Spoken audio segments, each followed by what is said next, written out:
Okay.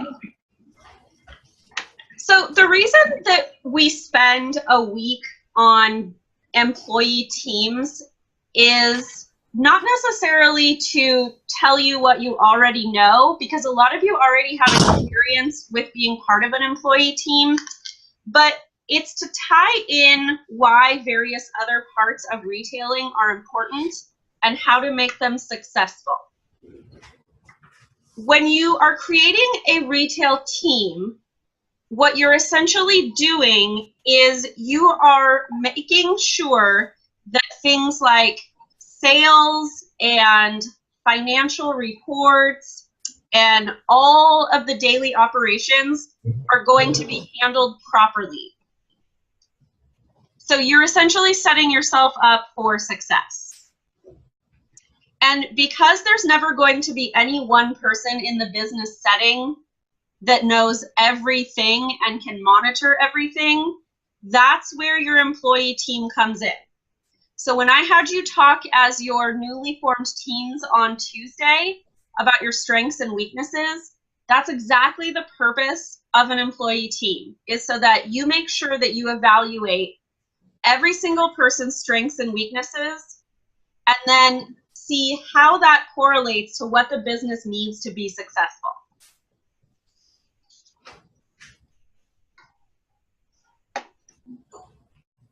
So the very first part of talking about employee teams and also management is what's called an organizational structure. So how many of you that have worked in retail have seen a map of this kind that shows who reports to whom? Have you seen something similar to that? Okay. Generally, these charts are given for larger companies, but it's also recommended for smaller entrepreneurs as well. It's just a good tool to let everyone know what their role is in the business.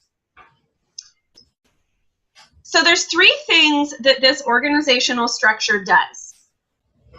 It lets you know who in the business has the authority. So who's making the decisions. It also lets you know who is reporting to whom. So if you look at the example that we have on the slide, this is an organizational structure for Target at one of their distribution centers. So at the very top, you have the general manager. This is the person with the authority. Then you see these different colors of subgroups or different titles, and this lets you know as it flows downward who's going to report to whom, so that you know if you have an issue, who to go to, but also who is evaluating your performance. And then lastly, it tells you where business tasks are being accomplished in the business. So you don't want people repeating a task, and you want the people with the most expertise completing that task. And so you delegate out responsibility based on different job descriptions or departments. And it's going to look different for every business. This is a fairly generalized organizational structure. You'll probably see something similar to this in most larger corporations, and then it's broken down at regional and local levels as well. The next part is the organizational culture. So if you think of organizational structure and organizational culture as kind of the mind and heart of the business, the structure is the mind, so it's kind of the logic and the numbers part. The culture is more of the heart of the business. So this is when you are saying what's important to the business and also what relationship you want to have with your employees.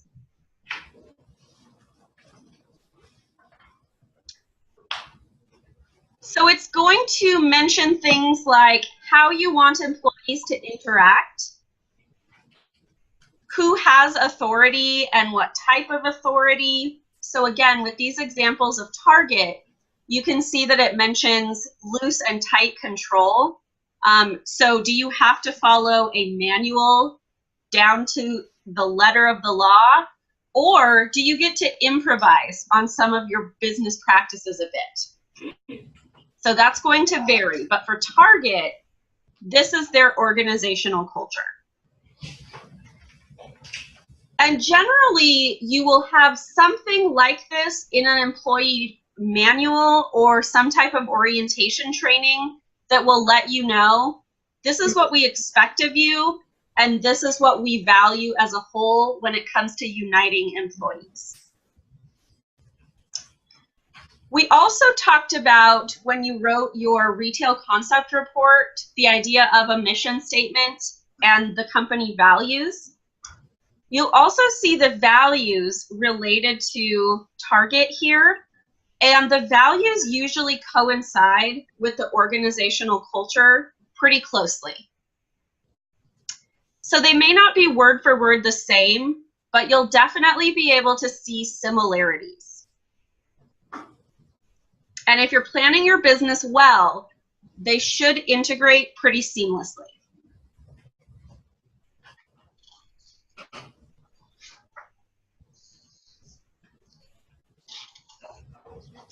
So then you've gotten to the point where you know how you want to interact with employees and what your business culture is going to be. So now you need to recruit and hire the right employees. And the idea behind recruitment is that before you've gotten to this point, you have defined an organizational culture in which employees want to be and want to stay. So that when you're recruiting, you're competitive in that they want to come to you too. The first part of the recruitment process begins with the job description. And this seems like a really basic part of retailing that we take for granted, but it's super important because this is where you identify exactly what you want an employee to do. You don't want them to have any surprises when they come to the retail business. And so what do you expect of them? That also leads into what qualifications they should have to be right for the job. And what this does is move forward and gives you criteria on which to assess an employee. So now, instead of saying, well, gee, I don't really know if my employee is doing a good job, you can have the job description in front of you and say, yes, they are selling this amount. Yes, they are greeting customers in this way. So it gives you a template for how to evaluate your employees as well.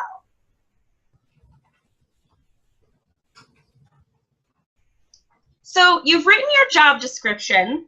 Now you need to find these employees. So where do you go? Online, as you know, is the primary place where employees are found these days. And it's not just online, but it's also networking. These are the two main ways that retail employees are found, especially in the management area. So if you go online to the job listings of a certain retailer, you can find open positions, but it also really helps to know people.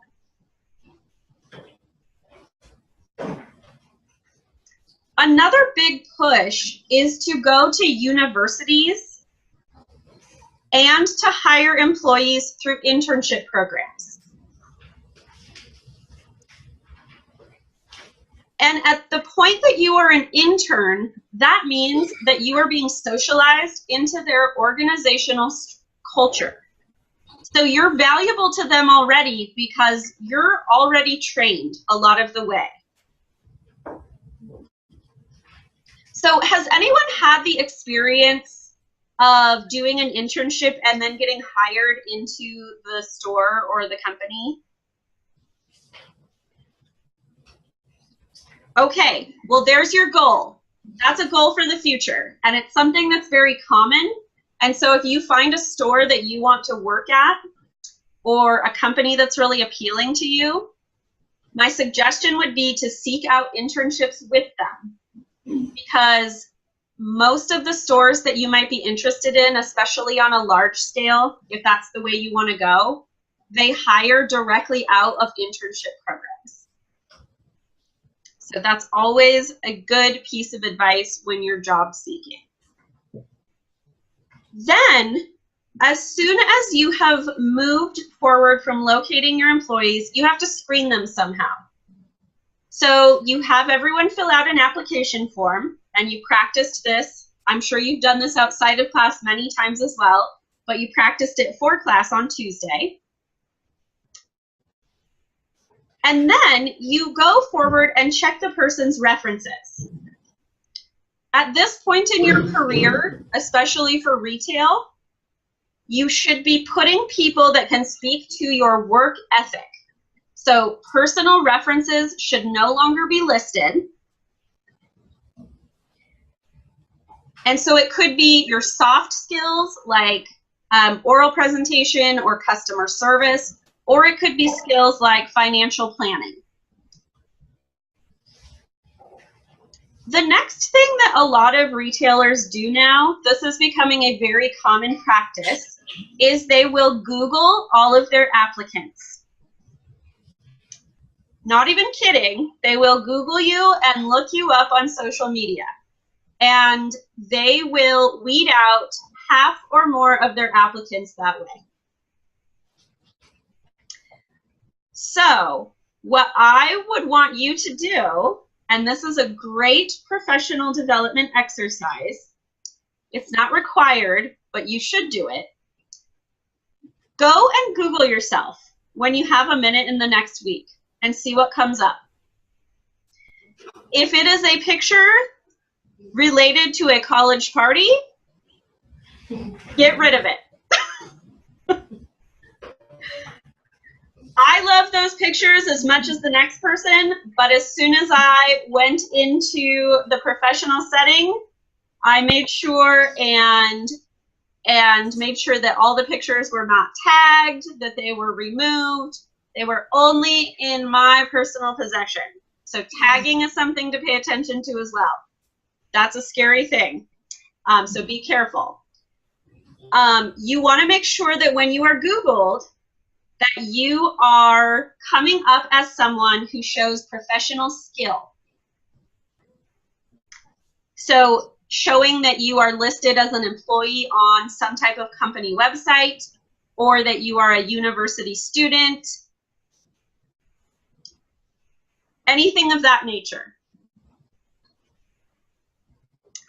And the same thing goes for your social media. So even though there's privacy settings, companies do have ways around privacy settings if it comes to professional searches. So just be aware of that and know that you want to be careful about what you have up. My suggestion would be to have a personal Facebook page and a professional Facebook page that you manage. That is something that has been very successful for a lot of management students in the apparel and textiles industry. And so if you really like social media, you should probably go that way. And then the last part of the screening process is different testing areas.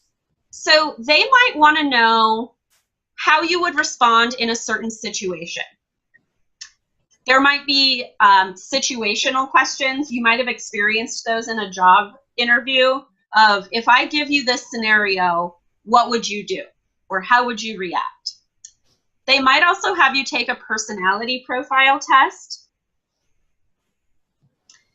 And you can search a lot of these on the internet and have them done already and speak to them in an interview. That would be impressive as an employee to show that you're the right fit. So I would suggest seeking those out. Another common thing for retail employees is drug testing. So the reason behind drug testing from a business standpoint is that in general, people that use drugs, this is the idea in business, are less reliable than those who don't. And no matter what position you take on the issue, in Oregon, of course, it's very muddied right now with legal marijuana. There are different ways that companies manage this. But they generally feel in business that you manage loss from theft best if you have drug testing in place. And then that way you can recruit reliable people even better if you are able to manage those qualities of the people you're hiring. So the next thing that you do once you hire the people that you like is you put them through a training or orientation program. And there's 4 different ways that you can do this. There is a structured program, and this is basically like a classroom setting, very similar to what we're doing right now. You are giving the employees basic skills and knowledge that they need to do their jobs. So they might learn basic selling skills, how to greet a customer, the point of sale terminals, all those basics that you need to function on a daily basis. And then you have on-the-job training. So this is when you get a pretty brief orientation, but then they put you to work in a specific role. And you are directly supervised by a seasoned employee or a manager. And then you learn how to do the job by actually applying the skill. An example that your textbook gives is REI. So REI is huge out here in the Pacific Northwest. And one of the things that they do, and I've talked to some of my friends that work at REI as well, is they spend more time training employees on how to identify the type of customer that's on the sales floor in order to figure out how to best help them. And they do this with on-the-job training because it's not very easy to simulate that in some type of structured program. So you need to know the basics, for example, of someone who walks into the store knowing exactly what they want and how to best guide them to that, versus someone who's more of what they call a consultative consumer that needs your advice on what to purchase.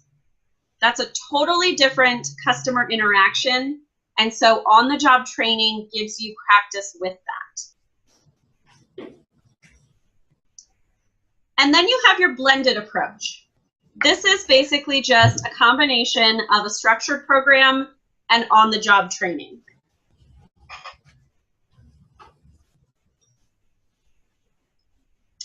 And then the last piece of this is analyzing your successes and failures as an employee in the retailer.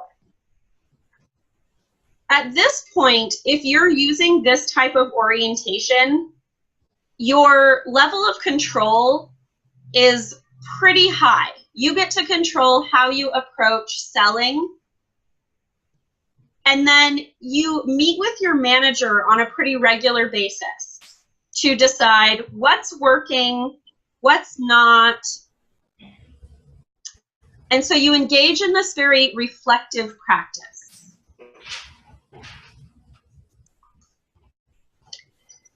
The main thing to remember about training and orientation programs is that they are meant to help employees take responsibility for their own actions. Because you can't, as a manager or a store owner even, be present all of the time. So you need people who are reliable and can do things on their own with responsibility.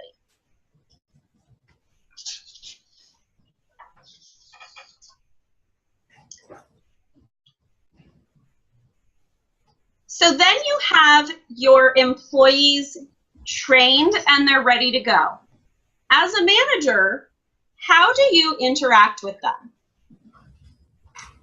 There's a very famous quote that says, the only definition of a leader is someone who actually has followers. And that is very applicable to retail. Because you cannot effectively manage any environment, particularly one as complex as retail, unless you have the backing of your followers. So there's a variety of ways that you can foster leadership qualities that your employees respond to. The first is the vision or influence that you have. So what types of responsibilities do you expect of the employee? And what are you going to do to motivate your employees? So that's a way that you would influence them. Then you have your helping or coaching. So what are you going to do to make sure that your employees feel supported?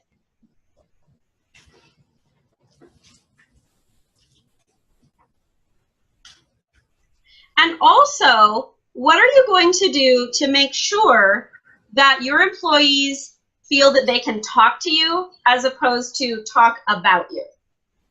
That's a key distinction when it comes to management. You want your employees to talk to you, not about you. Ideally, it's going to be both, because people will talk about you no matter what as a manager, but you want them to talk to you as well. You also want them to feel like you can resolve conflict logically and appropriately.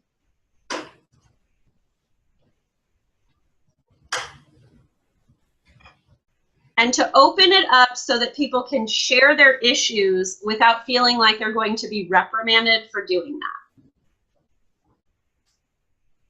And as you might imagine, teamwork and people management is one of the key important elements of leadership. So you need to encourage your employees to explore, but reflect on their practices. And to let them know that you are willing to help them when they need. Not just that they're being thrown to the wolves to make mistakes and see what happens. And then lastly, generating trust. You want your employees to see you as behaving in ways that they can trust. So being straightforward is really important. And also doing what you say you're going to do.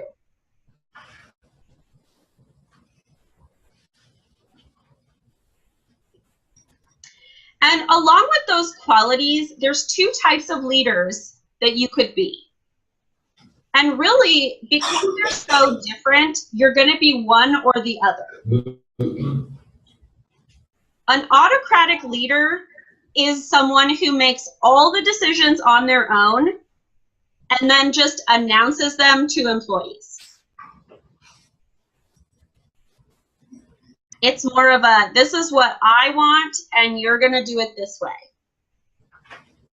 Then you have your democratic leaders.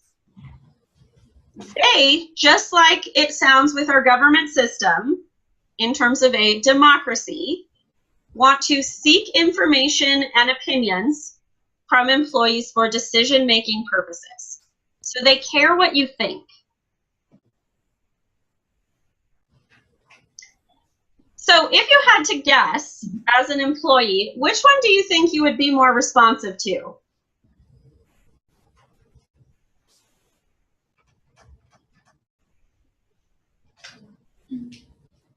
Rebecca.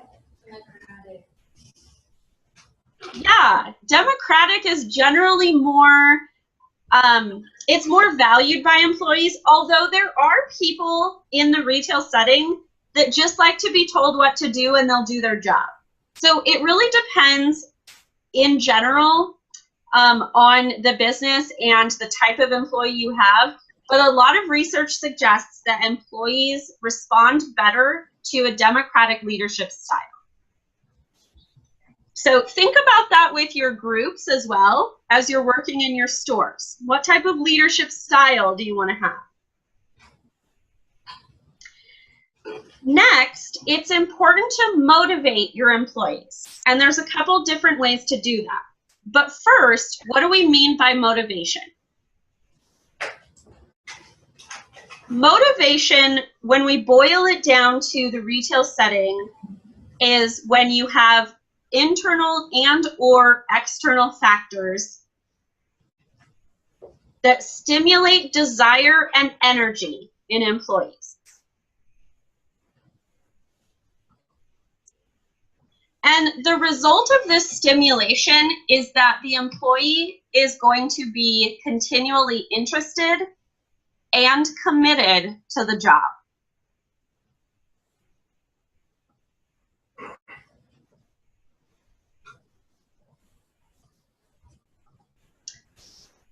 When we talk about motivation, the key to this is setting realistic goals. So your employee's performance is going to be at its best when they feel that they can attain goals that are set forth by their manager, and also that they'll receive some type of reward or recognition for their achievements.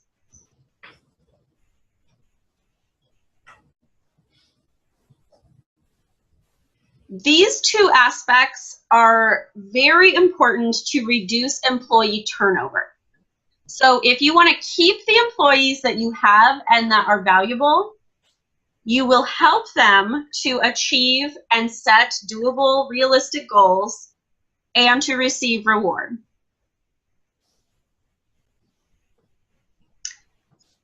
One of the main ways that retailers empower their employees is through giving freedom. So the ability to see what works best for them. Also increasing responsibility. So having that option to be promoted is very empowering to an employee. And then being given the opportunity to gain more authority via additional training or even a management position. Those are all ways to motivate. And then this last part should look very familiar to you because this is something we're doing for class. So feedback is something that all employees need. You don't know if you're performing well unless you get feedback. So that's where performance appraisals or evaluations come in. This is when you are defining and assessing measurable goals that are needed for success.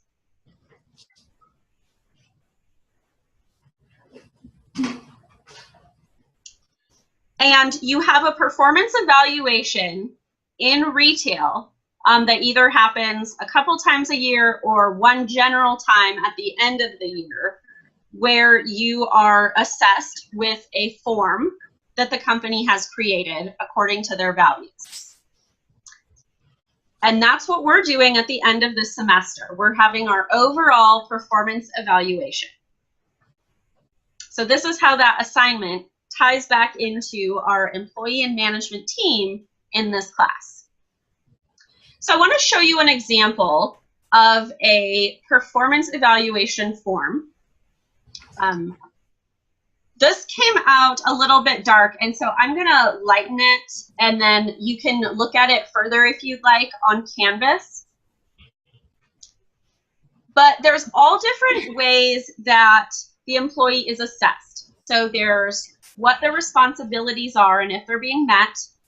There's knowledge of merchandise, leadership styles and responsibilities, planning and organization, and then notice that it's quantified. So you're given an overall score, and that's the same idea behind our performance evaluations as well. If at the end of a year they decide that you have performed well, notice in the right picture in the bottom corner, it says salary action.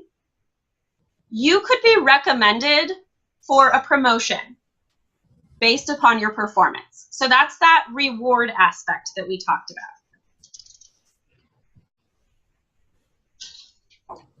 Continuing on with rewarding employees, there's two types of rewards. There's extrinsic rewards and there's intrinsic rewards. Extrinsic rewards are basically referring to external. So it's coming from your manager or your company. And a lot of retailers will adhere to what's known as an a la carte plan when it comes to these types of rewards. Because not every employee is going to feel motivated by a certain type of reward, this means that you get to choose from a selection of rewards. So examples of these might be a cash bonus, or extra days off during the year, or even a better store discount. So if that's something you value, then you could choose that as opposed to extra days off. Maybe that means more to you than the days off. In terms of intrinsic rewards, this is more internal in terms of helping your job and personal fulfillment.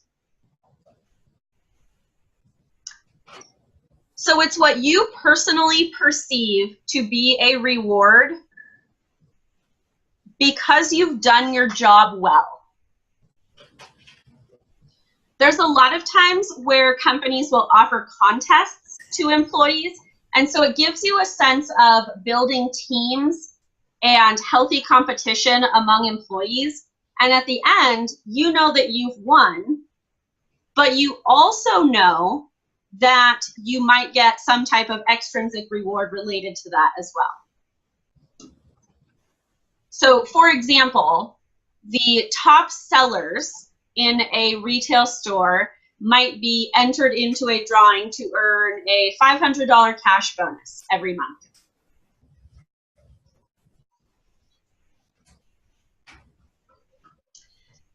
And the second type of intrinsic reward that's most common is job enrichment.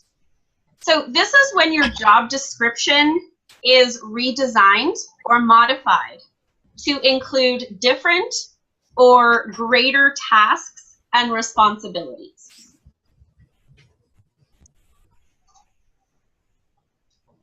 So again, it's contributing to your quality of life and quality of productivity on a more internal level.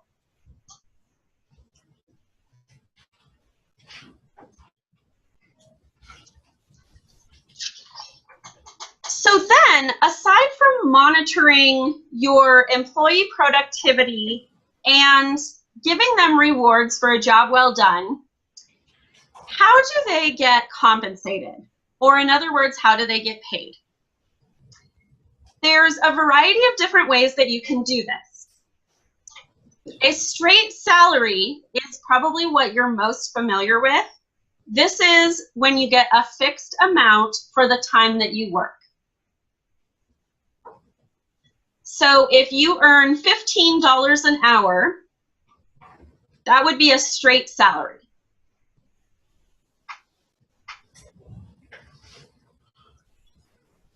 Beyond a straight salary, you get into the realm of what's known as incentive compensations. This is when you are rewarded on the basis of your productivity, not simply that you have worked a certain amount of time. So how many of you are familiar with commissions? Does anybody work on commission? A few people do? Yeah, okay, so you're familiar. So a straight commission is when you have your income based entirely on commission.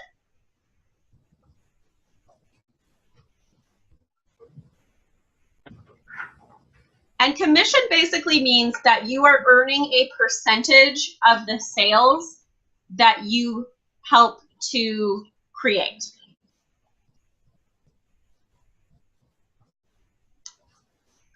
And generally in retail, somewhere around, it really depends, especially based on the size of the company, but somewhere around 4 to 7% is a common commission rate. 7% is standard if you earn a straight commission. But again, it will vary by company. If you work on a straight commission, you will be given access in many companies, but not all, to what's known as a drawing account. And as you can imagine, if you're working on a commission, your sales are going to fluctuate from week to week and month to month. So you're never going to be making the same amount every month. If you have a drawing account, this is money that helps you to make a weekly paycheck based upon what your estimated annual income should be.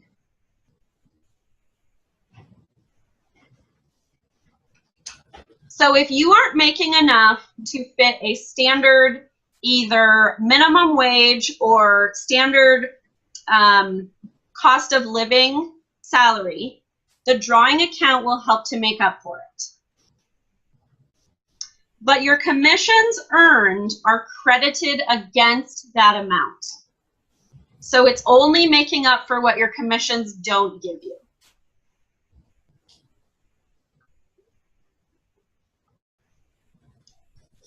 If you're working on commission, you're also likely working with a quota.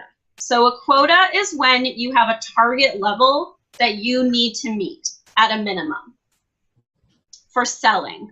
And so this is used as a tool to motivate you and also to evaluate your performance. One of the things that's really challenging about quotas in retail is that they're often set the same for everyone in the store. But this is not always necessarily fair or equal because different departments are going to have different sales volume and sales trends, including hours of the day that are most, that have the most sales. So for example, you're going to see different sales numbers in a men's suit department versus women's accessories. But yet the quota will generally be the same for everyone. In order to try and even this out, you often have a quota bonus plan that's put in place. So this is when you get some type of cash bonus usually when your performance exceeds your expected quota.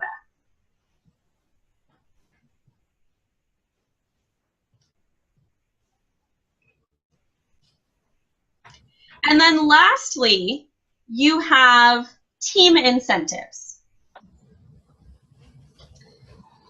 So team incentives are where you still get your straight salary or your straight commission, depending on what you get.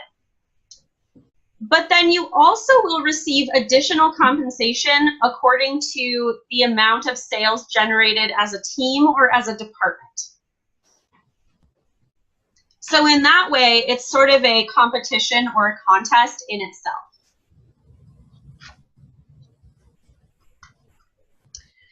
Another aspect that's important for employees is dress code. And this is especially important given our topic, which is apparel retailing.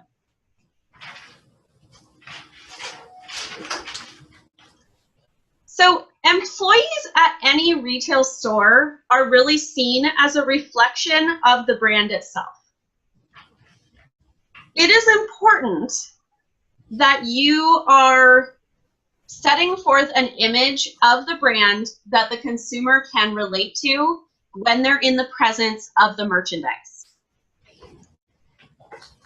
So as a result, most brands or stores are going to have a set of rules or guidelines, and the strictness of this will vary, concerning what an employee must wear. And this is going to include what must be worn from the store. So some stores will let you, for example, Victoria's Secret, they don't require that you wear merchandise from the store necessarily, but they do require that you wear a minimum of 90% black in your outfit. I don't know how they measure 90% black in your outfit, but that's what the rule is. And you can see in this image here, one of the reasons that they do this in their retail environment, for one, is because of the colors of the brand.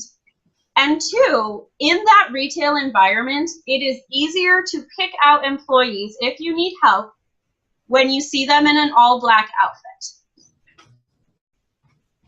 So there's kind of a dual purpose there. The same is true of Target. It's easy to pick out the employee because you can notice the khaki pants and the red shirt, but also Target has a more laid back vibe. And so the employees are allowed to wear whatever casual but nice looking apparel that is red and khaki that they own. It does not have to be merchandise from the store. So that still fits in with their brand and what they want the employee to look like. Other stores that you may or may not be familiar with in terms of dress codes, Anthropologie, they really see themselves as a grown-up version of Urban Outfitters. And so for them, the dress code indicates that you must be well-groomed. You may not wear logos of any kind. And you may not wear light-colored denim to work. You are also encouraged to wear a boho chic aesthetic.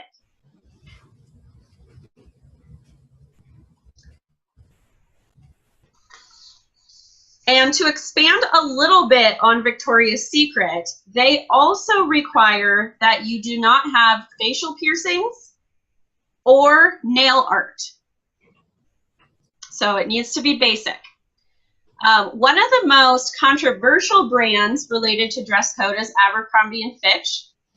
They have very strict dress code policies and have been in trouble a lot in the news because of different restrictions and cultural groups that they have targeted for leaving out as employees because it doesn't fit their dress code, so to speak, including Muslim women who wear hijabs.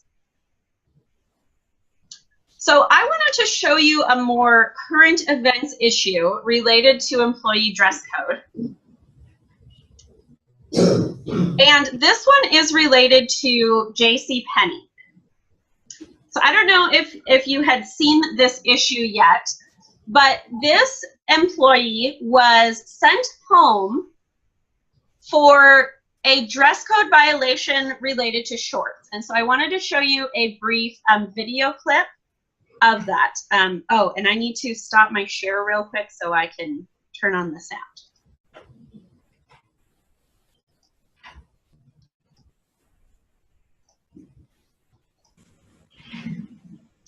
Okay.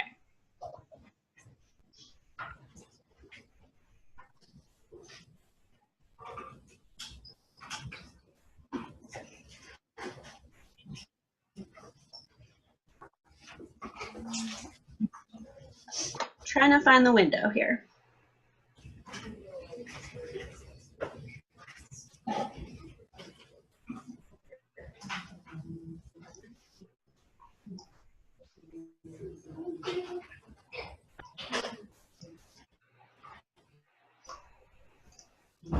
Okay, there we go. Okay, so watch as this issue is explained in this video.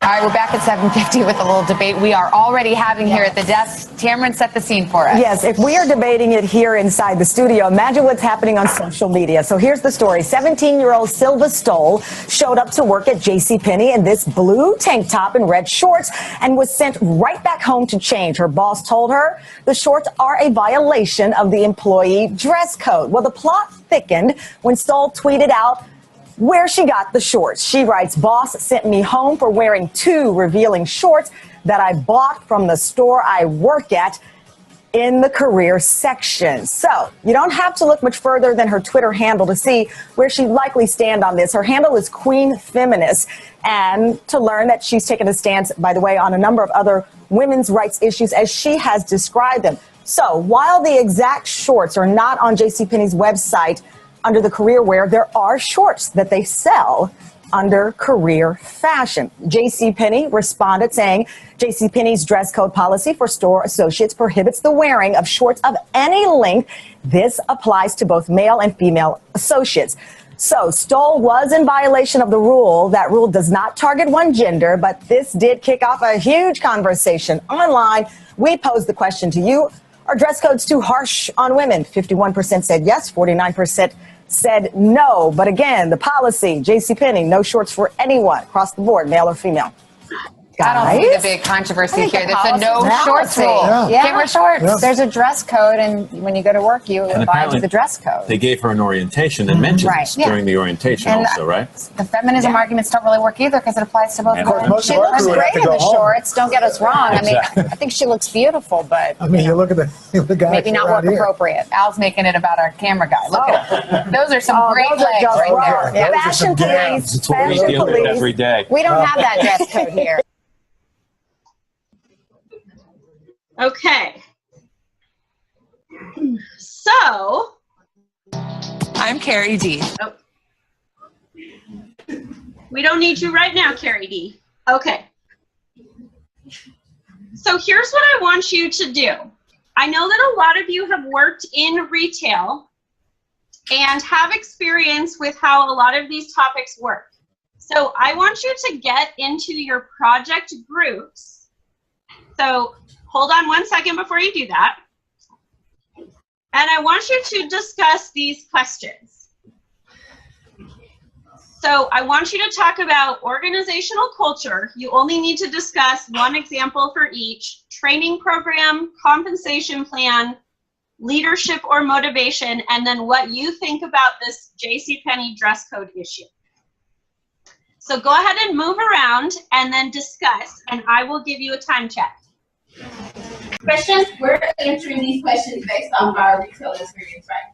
Yes. So choose. You can choose different people for each question if you want, or you can choose what. Ideally, you'll want to change for each one so you can talk about your experience. But yes. Okay. Yeah. So just try and come up with one example for each. Okay.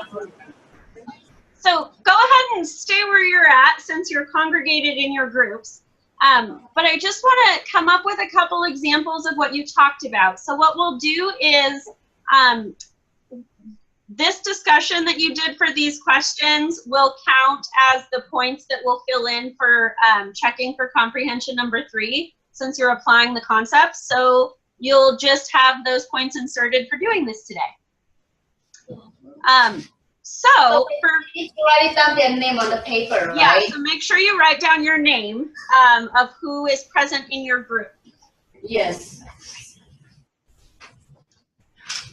So for question number 1, what examples did you come up with regard to organizational culture?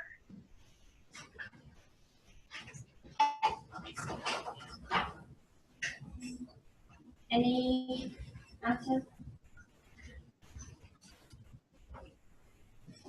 Yes. For me, I was introduced to like my main manager, and she's also the manager of like the stores in Kansas City. And then we have like assistant managers, and then we have sales leads. And then we have like corporate as a whole that like does checks and whatnot.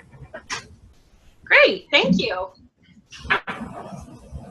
Anybody else? Anyone? Yes.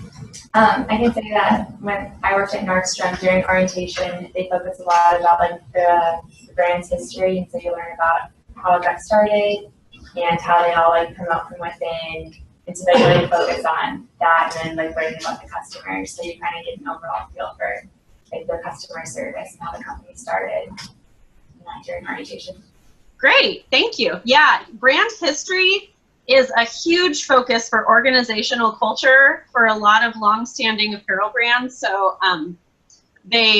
for those that want to emphasize that tradition of greatness, they'll go that route. Good.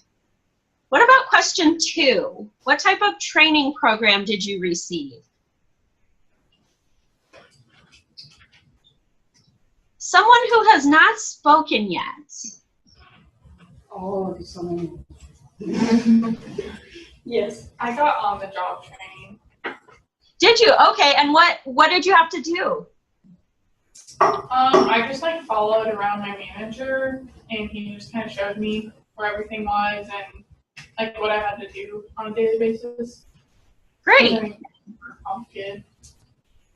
And did you feel like that was helpful or stressful? Or both? I guess it was helpful. I felt kind of useless because it was super easy. Yeah, I've noticed that sometimes when I've seen on-the-job training situations that it gets very kind of muddled, because then they have to stop and take care of their other tasks while you're following them around, and so yeah. Good. Who else? Yes.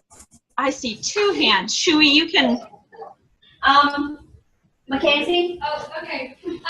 Well, we did, I already had a course last summer, and our training was kind of, we just had to know, like, we had to do a lot of, like, brand knowledge, so we had to get to know, like, the names of all the purses and all the bags, and, like, what color it was, and what it was made out of, and we had to have a lot of, like, knowledge of that aspect, and we also did a lot of, like, customer role playing, so, like, our manager would be a customer, and we'd have to, like, talk about what they wanted in a bag, or what they, like, wanted, so we got a lot of, like, relational training in that aspect, so.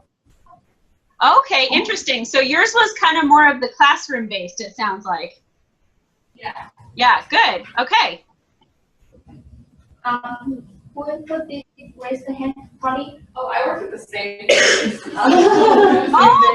Okay. Yeah. And would you agree with that? Same things? Oh yeah, we like sat in the back and we had like papers of like the brand history, like things about Michael Kors, like his company, his motto, like the Jet Set company. So it was definitely a classroom. Okay, excellent. So sounds like we've got a mix here of some on the job and also more of that standard program.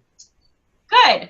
Okay, so how about number 3? What about compensation plans? So again, let's see if there's someone who has not spoken.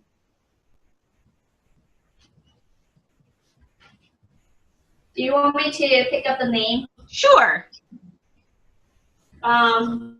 Blair. Just here. So we put $8 an hour, paid overtime, work, bi-weekly pay, and so basically just like a straight salary. Okay, so straight salary, and then it sounds like some options for bonuses and rewards. Good. What else, or where else? Any volunteers? And Katie? Is Katie here? I think so, right? Haley? Yes, Katie. We had just straight salary and then some off commission. Okay. How about, does anyone have a commission example? Yes. I worked for Victoria's Secret for a really long time, and they put into place an incentive program. So the assigned selling associates made incentive if they made their sales per associate. It's our spa for every day, and you had to have a 350 spot every single day of the month to make incentive. And then with that, your salary for what you would have made in those 2 weeks would have been taken out of your incentive. Okay. Wow. That's quite the detailed incentive plan. Cool. Thanks for sharing. Can you speak to that dress code, by the way, as well? Yeah, they just changed the 90% dress code, so now we don't have to wear 90. It's more of you can wear black with like a solid pop of color. You still can't wear prints. Like it's a store-by-store basis. Like my store, depending on like the season, we could usually wear like stripes or sometimes polka dots. It just couldn't be anything too out of the ordinary. Just she wanted us to look cohesive and like a team. Right, right. Good. Yeah, that's another aspect of dress codes as well, is you need to look cohesive. So good comment. All right. Now what about types of leadership or motivation that you have experienced? So based on what we talked about with our concepts in lecture, what did you notice in your experience? Yay. So I work at American Eagle, and one motivation that they have is like in the break room they have like compliments that like the managers have written out about things that the employees have done, and so everyone has a personal compliment. Like there's like you can get like 2 or 3 of like good things you've done, like keep up this that you're doing, like you're doing a really good job on that, and like it's cool to see them complimenting all the employees. You're like, oh, like I didn't even notice I was doing that, but they have, and like that is kind of a motivational thing to do. That's great. What a great example. And I will also add, remember that you have this as an incentive yourself in class. So part of what you can do in your group work to motivate each other and show leadership is write statements of support for the performance evaluations of your group members. So remember that that's an option for you with that assignment in class. Other examples of leadership and motivation. Anyone? Has anyone dealt with an autocratic manager or leader? Yes. Yes? Yeah. It's not in retail. It was just like in a past job. Oh, but how did it go? What was the experience? It was just like, yeah, like this is what, it was just like she wrote on a message board, like the news, I guess, of the week, and that's just like what we did. So basically, it was just like, yeah, like this is what's gonna happen, and that's it. And we just did it, and we never got to give our feedback on how she was doing as a manager, which she really needs. So, like, and yeah, like my outlook on her now that I'm older, because I started working there when I was like 16, it's like very different from like how it was when I was 16. So like she really should like reinforce like different manager skills. Yeah, and isn't it funny how the people that need the most feedback often don't want it or ask for it? So autocratic managers really should be leaning towards more of a democratic process. So yeah, that's good feedback to have. Anything else on this topic? Lastly, I thought I had seen one more hand, but maybe not.